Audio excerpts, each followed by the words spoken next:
तो देखिए, Iran America के बीच दूसरे दौर की शांति वार्ता को लेकर अब लगातार अलग अलग जगहों पर बैठकें और मीटिंगें और मुलाकातें शुरू हो गई हैं। आज दो खबरें महत्वपूर्ण हैं जो इस शांति समझौते से जुड़ी हुई है और साथ ही साथ ईरान और अमेरिका के बीच शांति समझौते के पहले ही किस तरह से कॉन्फ्लिक्ट यानी कि एक बार फिर से आमने सामने ईरान अमेरिका आ गए हैं, क्योंकि अमेरिका ने ईरान के जहाजों को जो रोका है उससे ईरान तिलमिलाया हुआ है और अब ईरान इसका जवाब देने वाला है। नमस्कार, मैं हूं नीलू। तो दो खबरों के साथ पहली खबर, ईरान के विदेश मंत्री अब्बास अराक्ची सोमवार को रूस पहुंचे थे। सेंट पीटर्सबर्ग में अब्बास अराक्ची की रूसी राष्ट्रपति व्लादिमीर पुतिन से मुलाकात हुई और रूसी सरकारी समाचार एजेंसी तास ने बताया कि इस बातचीत का सबसे अहम मुद्दा ईरान अमेरिका संघर्ष रहा। देखिए, कहा ऐसा भी जा रहा है कि संघर्ष को लेकर तो बातचीत करेंगे, लेकिन बताया जा रहा है कि जो समझौता साल की शुरुआत में जनवरी महीने में रूस और ईरान के बीच यानी हथियारों को लेकर हुआ था, खास तौर पर उस पर भी बातचीत हुई है।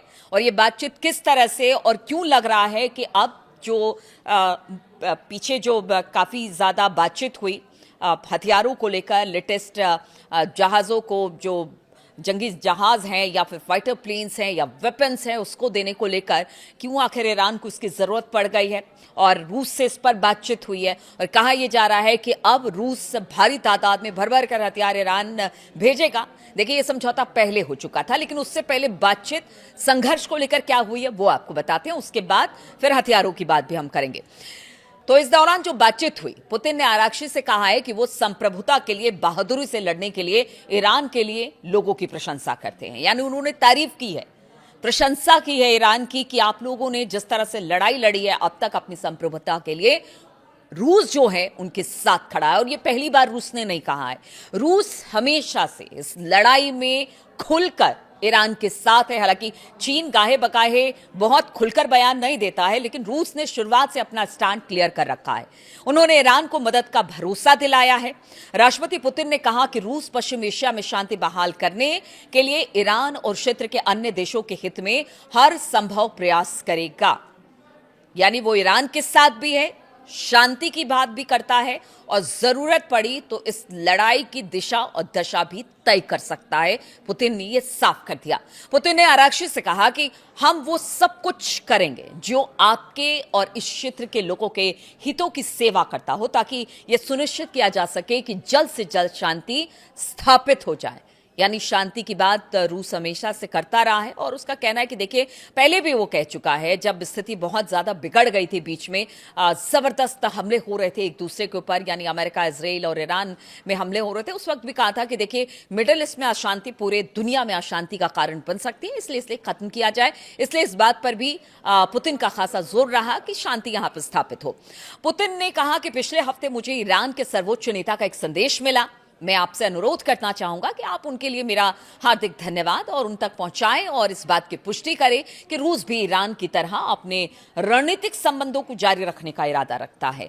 यानी अगर दोस्ती की बात रूस कर रहा है ईरान के साथ, तो उन्होंने कहा कि जो सुप्रीम लीडर की तरफ से जो एक संदेश आया था, उन्होंने कहा कि हम भी चाहते हैं कि ईरान के साथ हमारे जो रिश्ते हैं और मजबूत और पुख्ता हो। और ये संदेश उन्होंने कहा कि आप अपने सुप्रीम लीडर अब्बास अराक्ची को कहा कि जाकर दे मेरी तरफ से। तो देखिए, ये दोस्ताना है, ये मतलब इसीलिए कहा जा रहा है कि अगर ईरान के पीछे कोई खड़ा है तो वो है पुतिन और रूस। और यही बात अमेरिका को चुभती है, यही बात अमेरिका को पीछे धकेलती है। और इस बार तो बिल्कुल साफ, कोई लाग लपेट नहीं पुतिन की तरफ से, और उन्होंने कह दिया कि वो ईरान के साथ है, उसकी संप्रभुता के साथ है और ईरान की बहादुरी की भी जमकर पुतिन ने तारीफ की है। ईरानी विदेश मंत्री ने पुतिन के समर्थन की सराहना करते हुए कहा कि ये सभी के सामने साबित हो गया कि ईरान के पास रूस जैसे दोस्त और सहयोगी है। या ईरान ने भी शुक्रिया अदा किया है पुतिन का, जो ठीक मुश्किल समय में उसके साथ खड़े रहते हैं। ईरान अमेरिका में दूसरे दौर की वार्ता की चर्चा से पहले आराक्ची पुतिन की इस बैठक को काफी अहम माना जा रहा है, क्योंकि बताया जा रहा है कि पुतिन ही अब वो व्यक्ति हैं जो कि ट्रंप को इस युद्ध से निकाल सकते हैं, शांति ला सकते हैं, क्योंकि अभी तक जो ट्रंप के प्रयास हुए हैं उसमें तो वो असफल ही दिखाई दे रहे हैं। इसलिए अगर ये जो वार्ता है वो बहुत हद तक पुतिन और शी जिनपिंग पर टिकी हुई है, क्योंकि मुज़्तबा के साथ यही दोनों देश है और वही यही दोनों देश जो हैं वो डिसीजन लेने वाले हैं। और इसी वजह से आरक्षी पुतिन की इस बैठक में काफी अहम माना जा रहा है और बताया जा रहा है कि अब एकदम साफ हो गया है कि देखिए, शी जिनपिंग हो या फिर पुतिन हो, ये दोनों जो हैं वो ईरान के साथ खड़े हैं और अगर शांति वार्ता होती है तो उसमें इन दोनों का बेहद अहम योगदान रहने वाला है। पुतिन जो हैं वो ईरान के साथ है। पुतिन ने कहा कि ईरान के लोग अपनी आजादी के लिए हिम्मत और बहादुरी के से लड़ रहे हैं। उम्मीद है कि ईरान के लोग इस मुश्किल दौर से जल्द ही निकल जाएंगे। और यही बात पुतिन लगातार कहते रहे और एक बार फिर से पूरी तरह से आश्वस्त कर दिया है। अब इसको लेकर व्हाइट हाउस और अमेरिका के भी कान खड़े हो गए हैं, क्योंकि उनको पता है कि पुतिन और शी जिनपिंग जिनके पीछे हैं उनको हराना बड़ा मुश्किल है।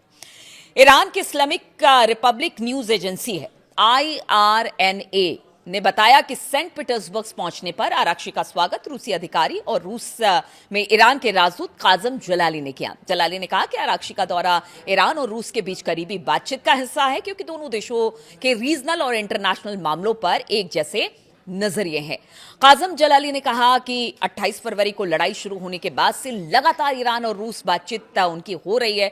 3 बार अब तक फोन पर बातचीत हो गई है। अमेरिका इसराइल के साथ लड़ाई में 8 अप्रैल को बातचीत हुई थी, फिर सीज फायर शुरू हुआ, उसके बाद बातचीत हुई और शीर्ष नेतृत्व जो हैं रूस और ईरान के वो लगातार संपर्क में है। इस बात को क्लियर किया गया। अब देखिए, दूसरी बड़ी खबर हम आपको बताते हैं। इधर बातचीत की प्रक्रिया में लगातार मुलाकातों का दौर चल रहा है, लेकिन दूसरी तरफ ईरान के जहाज को अमेरिका लगातार पकड़ रहा है, क्योंकि उसकी नाकेबंदी हॉर्मुज के आसपास है और इसी को लेकर 2 जहाज ईरान के उसने पकड़े हैं, जिसके बाद ईरान अब गुस्से में है और कहा यह जा रहा है कि अगर नाकेबंदी खत्म नहीं करता अमेरिका तो ईरान फिर कोई बड़ा कदम उठा सकता है, हमला भी कर सकता है। इस बार तो समुद्री लुटेरे का दर्जा ईरान ने अमेरिका को दे दिया। ईरान ने अमेरिका के हॉर्मुज स्ट्रेट के आसपास नाकेबंदी की और अपने जहाजों की जब्ती पर कड़ा एतराज जताया है। अमेरिकी सेना ने कथित तौर पर ईरानी तेल ले जा रहे 2 टैंकरों को जब्त किया। ईरान ने इस कार्रवाई की तुलना समुद्री लुटेरे से की है, जिस तरह से हमने आपको बताया कि इस बार बहुत हाश ईरान है। ईरान ने कहा कि खुले समुद्र में सशस्त्र डकैती और अंतर्राष्ट्रीय कानून का यह साफ साफ उल्लंघन करता है। इससे ईरान और अमेरिका के बीच तनातनी काफी ज्यादा बढ़ गई है और ये सब ऐसे समय में हो रहा है जब दोनों पक्षों में वार्ता के अगले दौर पर चर्चा चल रही है। ईरान के विदेश मंत्रालय के प्रवक्ता इस्माइल बगाई ने अपने एक्स पोस्ट में कहा कि दुनिया समुद्री डाकुओं की वापसी देख रही है। अमेरिकी अधिकारी कानूनी वारंट का इस्तेमाल करके उस चीज को सही ठहरा रहे हैं जो अधिकारी झंडे की आड़ में की गई गैर कानूनी लूट बताई है। अमेरिका को इस तरह की कार्रवाई को रोकना चाहिए, बगई ने कहा है ये बात। अब अमेरिकी अधिकारियों की तरफ से स्पष्टीकरण आया। उन्होंने कहा कि टैंकरों के जब्त करने के कदम का बचाव किया और इसे कानून लागू करने की एक वैध कार्रवाई बताया। जिनिन फेरेस पीरो ने कहा कि अमेरिकी सेना के अदालत से मंजूर वारंट के तहत मैजेस्टिक एक्स और टिफानी नाम के टैंकरों को, जो कि ईरान का है, उसे जब्त किया गया। पीरो ने कहा कि जहाजों को हिंद महासागर में रोका गया जब ये करीब करीब बताया जा रहा है कि 1.9 मिलियन यानी कि 19 लाख बैरल ईरानी तेल लेकर जा रहे थे, उस समय से पकड़ा गया। पीरो ने कहा कि ये कार्रवाई अवैध तेल नेटवर्क को तोड़ने और प्रतिबंधित संस्थाओं को मुनाफा कमाने से रोकने के बड़े प्रयासों का एक हिस्सा है। अमेरिकी एजेंसियां राष्ट्रीय सुरक्षा सहयोगियों के साथ मिलकर ऐसे मामलों की जांच, निगरानी और कार्रवाई कर रही है। अमेरिका की फोर्स आगे भी इस तरह के एक्शन लेती रहेगी, लेकिन आप समझिए, अगर इसी तरह का एक्शन लेती रही तो फिर ईरान भी कोई बड़ा कदम उठाने की तैयारी कर सकता है। और कहा इसीलिए जा रहा है कि ईरान ने कहा है कि न्यूक्लियर डील पर बातचीत बाद में होगी, पहले हॉर्मुज खोलने, वहां से नाकेबंदी हटाने की उन्होंने कहा हम हॉर्मुज खोल देंगे, आप नाकेबंदी हटाइए, क्योंकि नाकेबंदी हटना ईरान के लिए भी बहुत जरूरी है। क्योंकि इसके तेल कारोबार को लेकर जिस तरह से ट्रंप ने टिप्पणी की थी कि तीन दिन में पाइपलाइन फट जाएगी, तो कहीं ना कहीं उससे ईरान की चिंता है और रोजाना लाखों करोड़ों का नुकसान इस वक्त ईरान को हो रहा है। इसलिए ईरान अब कह रहा है कि आप नाकेबंदी हटाइए, हॉर्मुज हम खोलेंगे, पहले स्पष्ट सहमति, बाद में फिर परमाणु कार्यक्रम पर बातचीत होगी। और ऐसा नहीं करता है तो इसीलिए कहा जा रहा है कि ईरान कोई बड़ा हमला कर सकता है। और इधर रूस से जो मुलाकात हुई है, रूस ने कहा है कि ईरान के साथ है और साथ ही जो हथियारों की डील जनवरी के महीने में हुई थी रूस और ईरान के बीच में, क्योंकि अगर ये बातचीत नहीं होती है तो फिर एक बार फिर से वॉर छिड़ेगा, इसमें हथियारों की जरूरत होगी और ये जरूरत कौन पूरी करेगा? वो रूस करेगा। इसलिए कहा जा रहा है कि अब भर भर कर हथियार भी रूस से ईरान पहुंचने वाले हैं, बातचीत भी चल रही है और साथ ही साथ एक दूसरे को धमकी देने का भी दौर लगातार चल रहा है। इस बीच में और क्या अपडेट आती है, इस बीच में क्या खबरें और आती है, ये जरूर हम आपसे साझा करेंगे। फिलहाल बहुत बहुत शुक्रिया मेरे साथ इस वीडियो में जुड़ने के लिए।